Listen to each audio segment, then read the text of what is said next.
अस्सलाम वालेकुम स्टूडेंट्स। हम आज जो पोइट्री का हमने जॉनरा डिटेल में स्टार्ट किया था उसका आज हम पार्ट 2 कर रहे हैं। यानी कि हम आज क्लासिफिकेशन ऑफ पोइट्री करेंगे। मैंने आपको पहले भी बताया था कि पोइट्री जो है उसकी जो मेजर 2 टाइप्स होती हैं, उसमें एक होती है सब्जेक्टिव पोइट्री और एक होती है ऑब्जेक्टिव पोइट्री।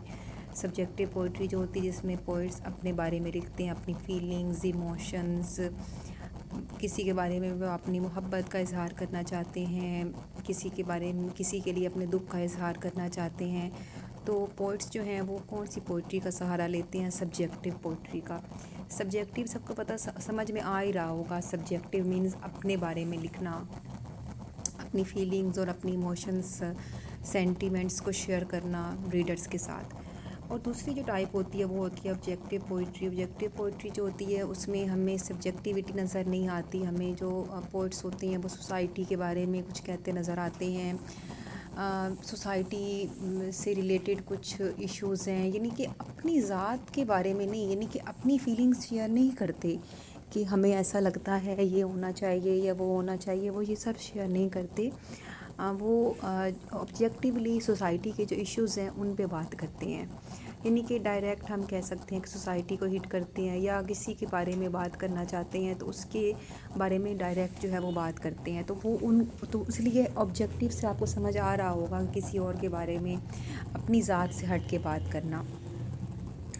सब्जेक्टिव जो पोइट्री है वो स्टूडेंट्स को ज़्यादा इसलिए अच्छी लगती है क्योंकि उसमें ज़रा फीलिंग्स, इमोशंस ज़रा ज़्यादा होते हैं और आपको वो लगता है कि शायद वो ज़्यादा अच्छी है। लेकिन कुछ स्टूडेंट्स सब्जेक्टिव पोइट्री से ज़्यादा इंस्पायर्ड होते हैं, तो ये अपनी अपनी चॉइस की बात होती है। लेकिन एनीवेज़ हम आज पोइट्री की जो जो टाइप्स हैं जिसमें सब्जेक्टिव और ऑब्जेक्टिव है इसको डिस्कस करेंगे। लेकिन आज मैं आपको सिर्फ सब्जेक्टिव पोइट्री करवाऊंगी और आज आपको पता चल जाएगा कि सब्जेक्टिव पोइट्री जो है उसमें किस किस किस्म की जो पोइट्री है वो लिखी जा सकती है।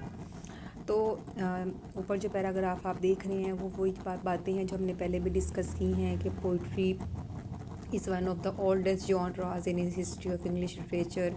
यानी कि जो सबसे पहले लिटरेचर लिखा गया था, मैंने आपको बार बार बताया है कि जो ग्रीक्स ने, एंशियंट ग्रीक्स ने लिटरेचर लिखा था, जो कि बाद में जाके फिर किस तरह से विद इन सेंचुरीज़ पहुंचा और किस तरह से उसने अपनी शक्लें बदली और कैसे उसमें डिफरेंट जॉनरास निकल के आते चले गए।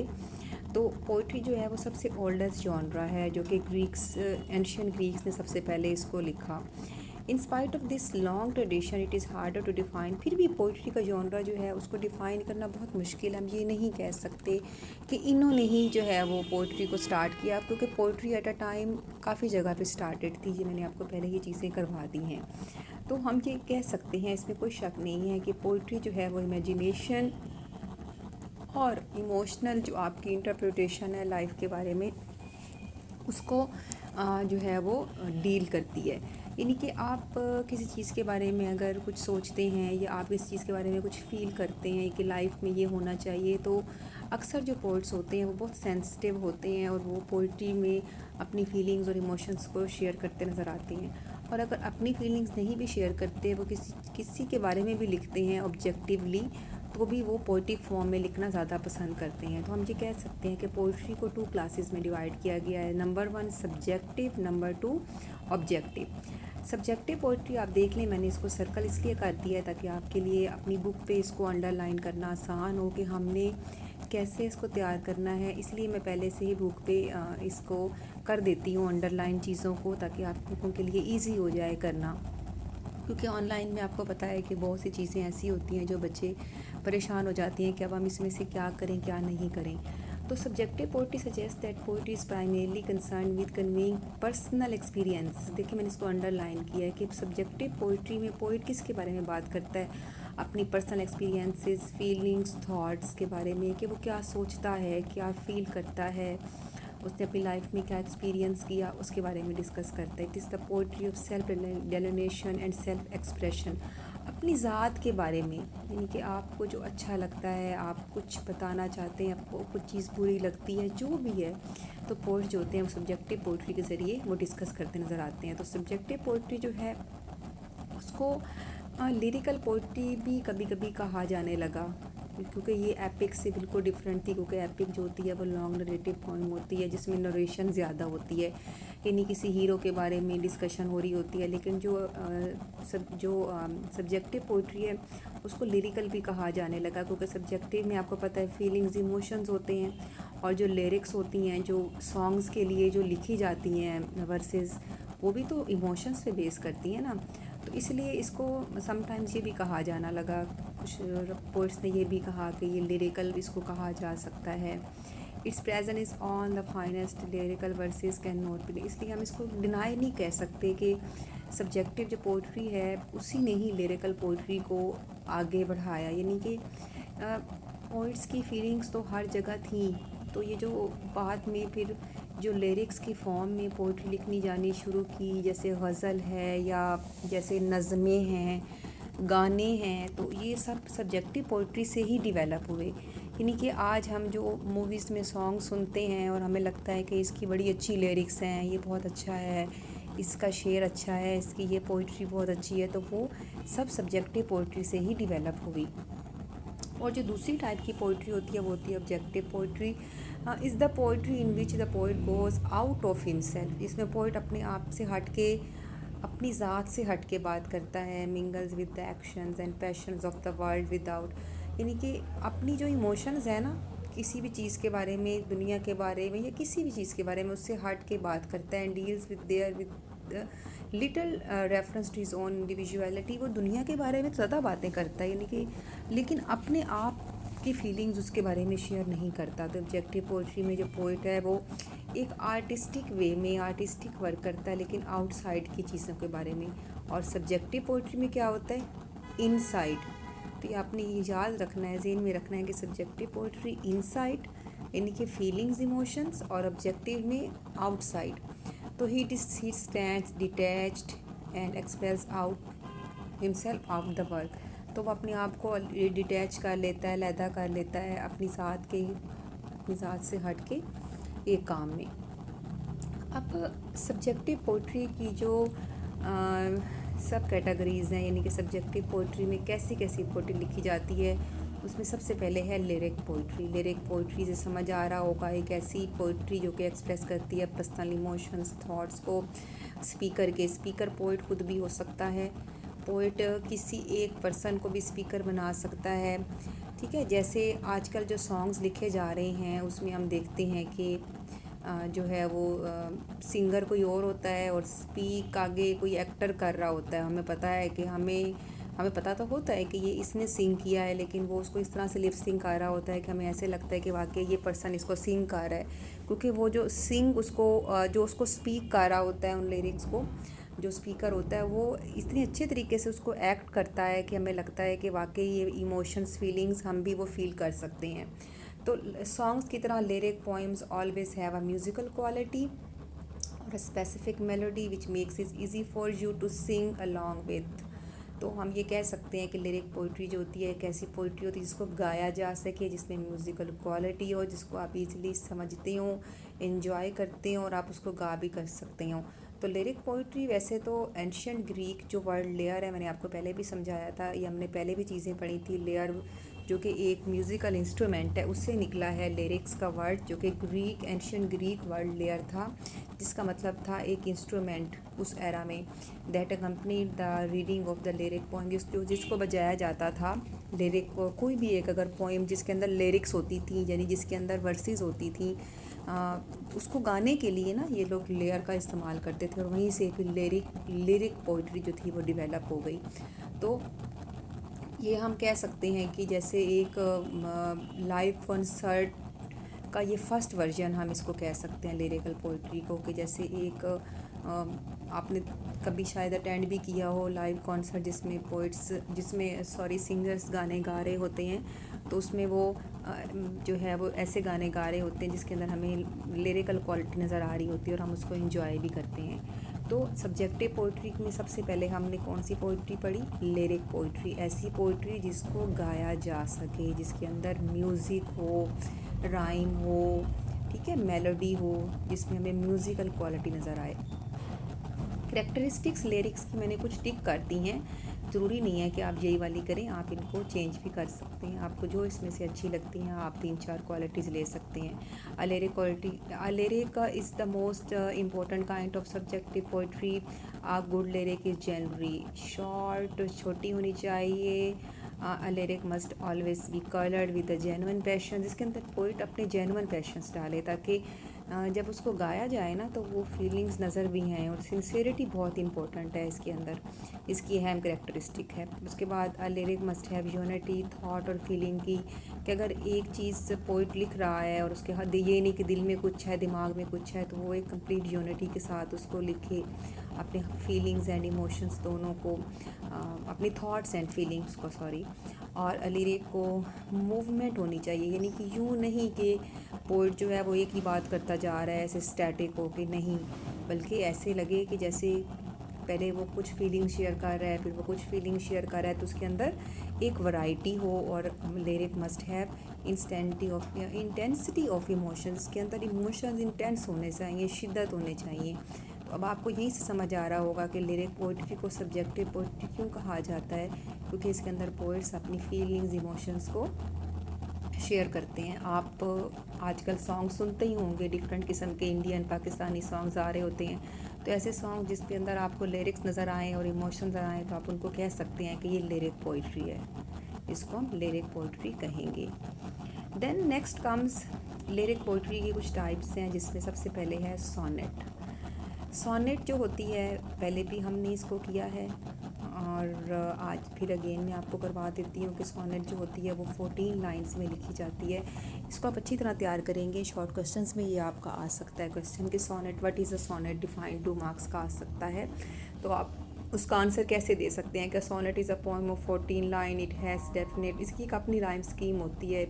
इसके 2 पार्ट्स होते हैं, ऑक्टेव जिसमें 8 लाइंस होती हैं और सेस्टेट जिसमें लास्ट लाइन जो होती है वो पॉज के साथ होती है, और जो फर्स्ट पार्ट होती है उसके अंदर सारी उसकी थॉट डिस्कस की जाती है।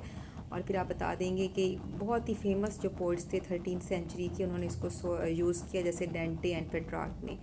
और फिर उसके बाद आप बता सकते हैं कि सर थॉमस वियर्ड जो फर्स्ट जो थे पोइट थे 16th सेंचुरी ने, उन्होंने इसको डेवलप किया। और फिर अर्ल ऑफ सोरे और अदर पोइट्स एलिज़ाबेथन एज की, जैसे सिडनी, डैनियल, ड्राइटन, इसके अलावा पेट्रार्कन, मिल्टॉनिक, शेक्सपियरियन, स्पेंसरियन, ये डिफरेंट टाइप्स ऑफ जो है ना सोनेट्स हैं, जो कि बहुत ही फेमस हैं। तो इसको आप अपनी वर्डिंग में बना सकते हैं सोनेट को। तो अब हम फॉर्म्स ऑफ लिरिक कर रहे हैं, जिसमें सबसे पहली है sonnet. Features of sonnet, sonnet के फीचर्स क्या हैं? 3 फीचर्स हैं। नंबर 1, इंग्लिश और शेक्सपियरियन सोनेट सबसे पहली टाइप को कहा जाता है। इंग्लिश या फिर शेक्सपियर के साथ इसलिए इसको एसोसिएट कर दिया क्योंकि शेक्सपियर बहुत ही फेमस पोएट, ड्रामाटिस्ट, बहुत ग्रेट राइटर है, तो इसलिए इसको इंग्लिश और शेक्सपियरियन कहा जाता है। नंबर 2 पे स्पेंसरियन सोनेट एंड नंबर 3 पे इटालियन सोनेट। और उसकी अब हम लिरिक की मेन करेक्टरिस्टिक्स जो हैं वो डिस्कस करेंगे। सबसे पहले जो है वो हम इसकी डिस्कस करेंगे ओड। ओड को भी आपने अच्छी तरह से तैयार करना है। ओड भी शॉर्ट फॉर्म में आपका आ सकता है कि what is ode, define it, तो इसको आप डिस्कस करेंगे।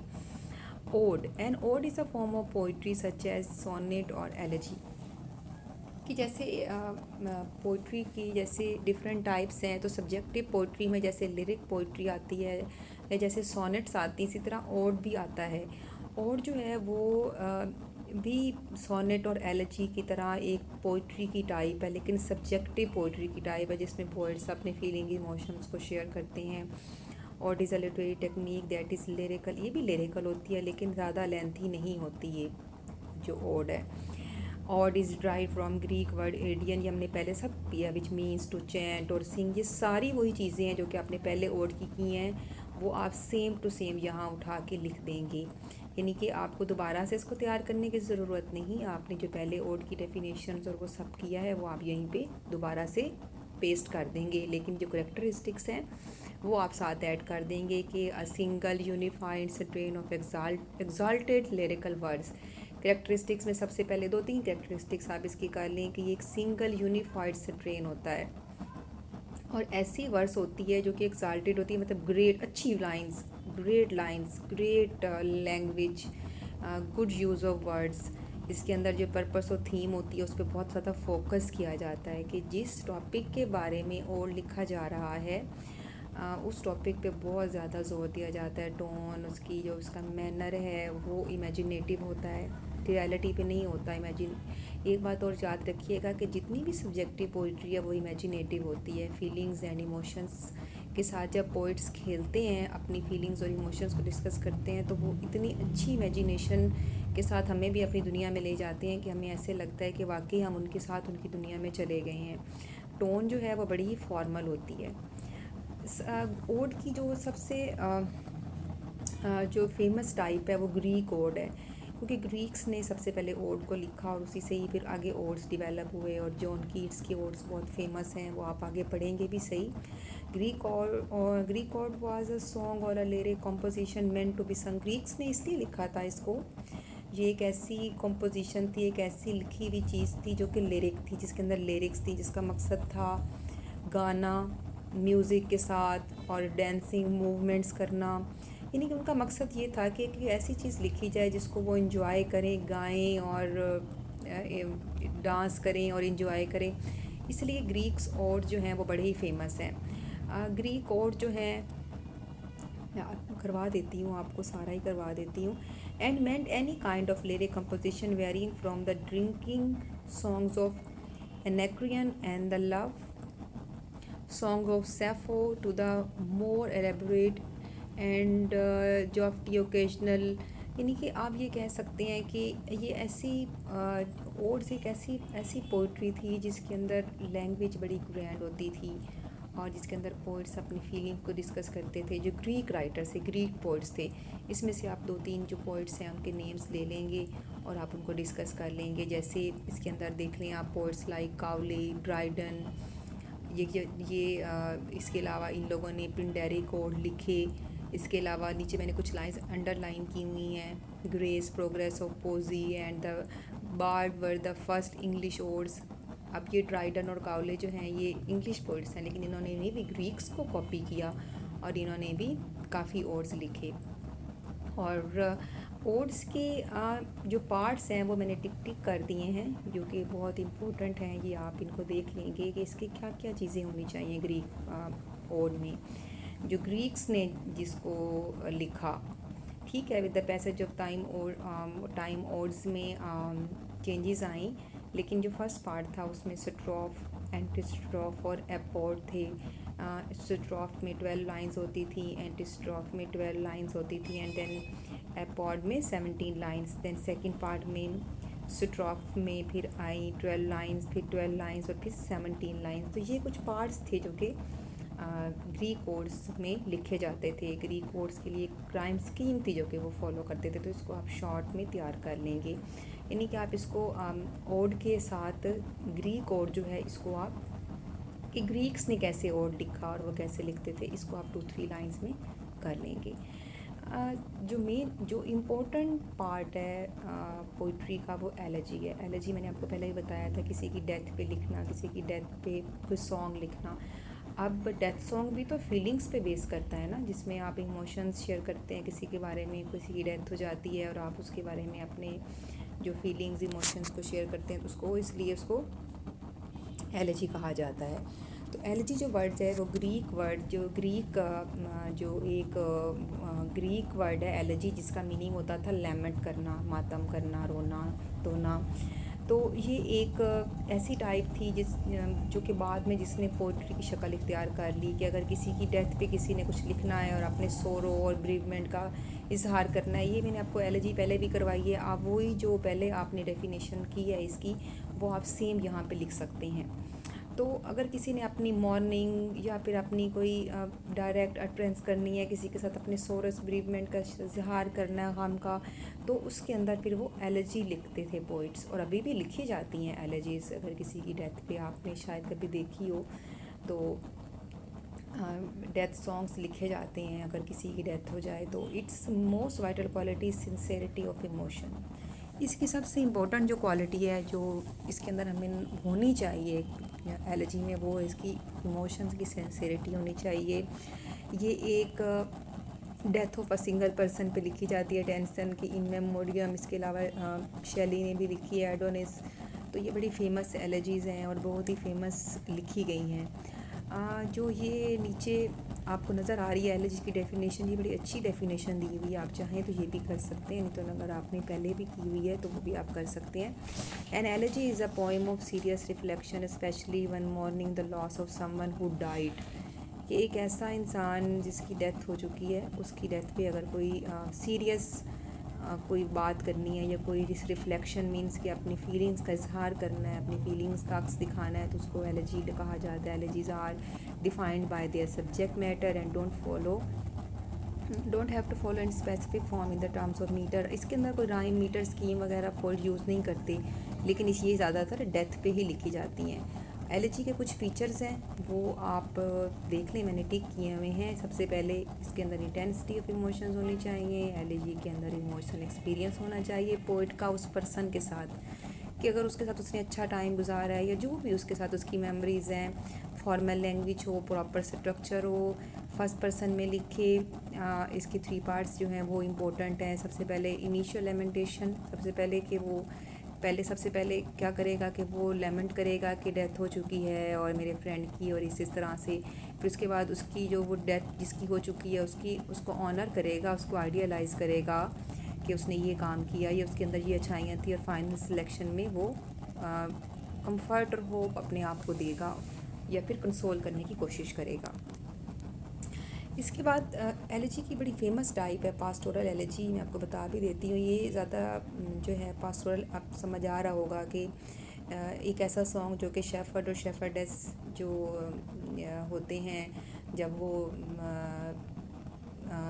फील्ड्स में चरा रहे होते हैं अपने जो भी उनके पास रेवड़ है, तो उसके साथ जो वो अपनी मोहब्बत का इजहार करते हैं या काम या जो भी है वो गाना गाते हैं, तो उससे फिर पास्टोरल एलिजी डेवलप हो गई। ज़्यादातर इसको एंशियंट, ये बड़ा ही एंशियंट जॉनरा है और इसको एलिजी की एक लैदा से टाइप कहना शुरू कर दिया गया था जब सिसिलियन ग्रीक्स ने इसको लिखा था। इस किस्म की एलिजी में जो पोइट है वो अपना ग्रीफ डिस्कस तो करता है, लेकिन शेफर्ड के ज़रिए, यानी कि वो एक शेफर्ड का रूप धार लेता है जो कि अपनी भेड़ों को या किसी को जानवरों को चरा रहा है और अपने काम का इजहार कर रहा है। This type of elegy is called pass, इसलिए इसको पास्टोरल एलिजी कहा जाता है। थियोक्रिटस, बायोन एंड मॉस्कस वर द, ये बहुत फेमस राइटर्स थे जिन्होंने पास्टोरल एलिजी लिखी। ये जो एलिजी थी ये मेडिवल इटली में और फिर इंग्लैंड में और फिर इटालियन के साथ बड़ी फेमस हुई, उसको बड़ा लिखा गया। इसकी जो करेक्टरिस्टिक्स हैं उसमें क्या है कि इसके अंदर लव और लाइफ्स जो हैं शेफर्ड्स की और शेफर्डेसेस की डिस्कस करते हैं, जो कि एक टाउन में रहते हैं और वो अपनी लाइफ कैसे गुजारते हैं, वो अपने मोहब्बत का इजहार करते हैं, या उनकी कोई भेड़ गुम हो जाती है, शीप, ठीक है ना, लॉस ऑफ शीप और अ फेलो शेफर्ड, या फिर उनका कोई फेलो शेफर्ड गुम हो जाता है, या फिर उनका लव अफेयर है, वो उनके साथ किसी के साथ वो मोहब्बत करते थे और वो मोहब्बत ख़त्म हो गई, उसके बारे में कुछ something gone wrong, that has gone wrong, वो गलत हो गया, यानी कि इस तरह के जो लॉस हैं उसके बारे में जब वो कोई गाना गाते थे या कुछ भी सिंग करते थे, तो इसको फिर पास्टोरल एलिजी कहना शुरू कर दिया। यानी कि इसके अंदर कंट्री साइड, गांव का इलाका दिखाया जाता है जिसमें शेफर्ड होता है और वो अपनी फीलिंग्स का इजहार करता है। होती ये सब्जेक्टिव पोइट्री भी है।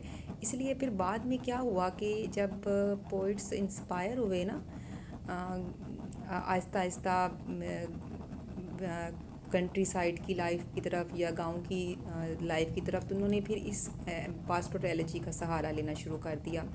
देखें, since writers of the genre are usually city people, क्योंकि ज़्यादा जो पोइट्स होते हैं ना जो इस पास्टोरल एलिजी को लिखते हैं वो शहर के लोग होते हैं। क्यों? क्योंकि वो गांव की लाइफ को ज़्यादा आइडियलाइज़ करते हैं, इसलिए फिर वो ऐसी लाइफ के बारे में लिखते हैं जो कि गांव की लाइफ हो, के गांव की लाइफ में ये होता था, वो होता था, लोग सिंपल होते थे और लोगों में सिंसियरिटी थी, इमोशंस प्योर थे, तो इसलिए फिर वो इसी तरह की पोइट्री लिखते हैं, इसलिए इसको पास्टोरल एलिजी कहना शुरू कर दिया गया था।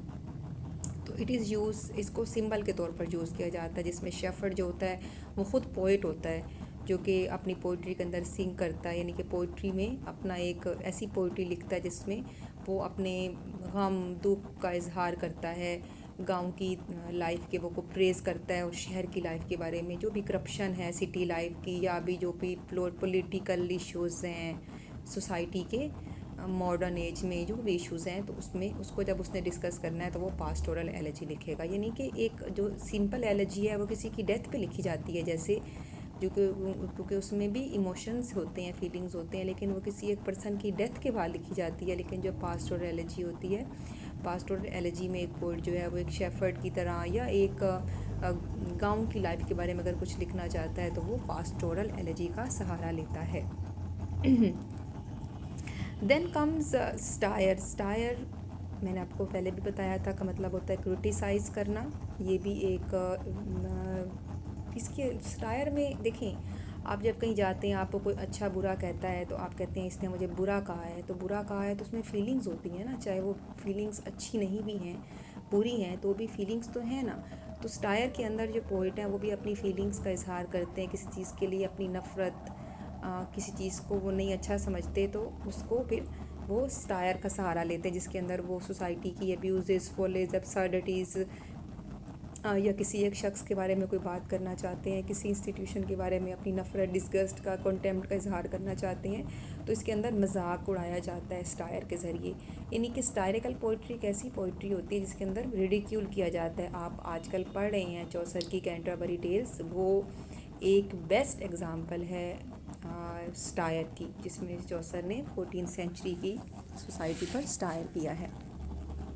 उसके अंदर आपको नज़र आ रहा होगा कि चौसर ने किस तरह रिडिक्यूल किया है फॉलीज जो चर्च लाइफ है, और इसके अंदर आप मुख्तलिफ करैक्टर्स पढ़ रहे होंगे और उनकी आप देख रहे होंगे कि वो कैसे हैं और उनका करैक्टर कैसा है। तो its aim is to correct the malpractices. Horace जो है वो बेस्ट एग्जांपल है। यानी कि इसके अंदर जो पोइट होता है उसका मकसद क्या होता है कि जो भी एक इंसान की शॉर्ट कमीज़ है ना, उनको सही करना, उनको बेहतर करना उसका इरादा होता है। अब इसमें स्टायर की जो सर्कल में आप देख रहे हैं डेफिनेशन, ये अच्छी है, ये भी आप कर सकते हैं, या फिर आप जो मैंने आपको करवाई है वो भी आप कर सकते हैं कि stair is a technique employed by writer और poets to expose and criticize foolishness and corruption of an individual or a society। कि स्टाइल का मकसद क्या है कि एक पोइट जब किसी पोइट या राइटर किसी एक सोसाइटी या किसी एक शख्स की फुलिशनेस या करप्शन को ठीक करना चाहता हो और एक्सपोज करना चाहता हो, क्रिटिसाइज़ करना चाहता हो, तो वो क्या यूज़ करता है, ह्यूमर का। आयरनी का मतलब होता है कि उस बंदे की दिखाना कि वो बंदा है कैसा और उसको होना क्या चाहिए। कि यानी कि अगर एक चर्च में एक प्रीस्ट है और उसको नेक कामों में होना चाहिए इंडल्ज्ड, तो वो नेक कामों में अगर इंडल्ज नहीं है और वो कुछ और कर रहा है, तो वो उसकी रियलिटी के दो पहलू हैं ना, उसकी पर्सनैलिटी के दो पहलू हैं ना, तो उसको आयरनी कहते हैं। कि एक इंसान देखने में और अंदर से और। हम अक्सर कहते हैं ना कि ये इंसान देखने में और लगता है और अंदर से और है, तो इसको आयरनी कहते हैं। एग्जैजरेशन करना, बढ़ा चढ़ा के और रिडिक्यूल मजाक करके, ताकि मकसद क्या होता है, improve humanity by criticising its follies and foibles, ताकि उनकी जो गलतियां हैं, जो कोताहियां हैं, बेवकूफ़ियाँ, उनको ख़त्म किया जा सके या इम्प्रूव किया जा सके। इसमें से आप देख रहे हैं मैंने सर्कल किया हुआ है the writing of Swift. Swift जो है आपके प्रोज़ में आप पढ़ेंगे। वैसे तो स्विफ्ट ने बहुत से जो हैं वो लिखी हैं, स्टायर्स लिखी हैं, बहुत सी बुक्स लिखी हैं जिसमें उसने स्टायर किया है। इसमें से जो आप देख रहे हैं कि ना, a modest proposal, a tale of a tub, और इसके साथ मैंने देखे सर्कल किया हुआ है गलीवर्स ट्रेवल्स। गलीवर्स ट्रेवल्स आपके सिलेबस में है। बेकन्स एसेस के बाद आप जब गलीवर्स ट्रेवल्स पढ़ेंगे तो आपको समझ आ जाएगा कि स्टायर का मतलब क्या होता है। इसके अंदर गलीवर ने स्टायर किया हुआ है मुख्तलिफ़ किस्म के सोसाइटी के जो लोग पीपल पर के वो कैसे अपने आप को शो करते हैं और वो होते क्या हैं, और ह्यूमैनिटी पे बड़ा ही स्टायर किया है कि ह्यूमैनिटी जो है वो इंसान जो है वो कैसे जानवरों से भी बदतर बन चुके हैं। इसी तरह फिर चौसर का आप पढ़े हैं कैंटरबरी टेल, वो भी बड़ा फेमस। आप चौसर की the prologue to the Canterbury Tales बहुत ही फेमस है स्टायर के लिहाज से। इसी तरह शेक्सपियर ने भी काफ़ी अपनी राइटिंग्स में इसका सहारा लिया है। तो आज हमने जो है वो सब पोइट्री की जो दो हमने जो क्लासिफिकेशंस थी, जिसमें सबसे पहले सब्जेक्टिव पोइट्री थी, वो उसको आज हमने कवर किया। और आपने उसको अच्छी तरह डिटेल से करना है। और इसको आप अपनी वर्डिंग में भी कर सकते हैं चेंज। और जो इसके अंदर मैंने आपको करेक्टरिस्टिक्स करवाई हैं उनको आप जितनी 3 या 4 करेक्टरिस्टिक्स आर इनफ, लेकिन आप उनको कम्प्लीटली अच्छी तरह से तैयार करेंगे। नेक्स्ट पार्ट में हम ऑब्जेक्टिव पोइट्री करेंगे। तो टिल देन अल्लाह हाफ़िज़।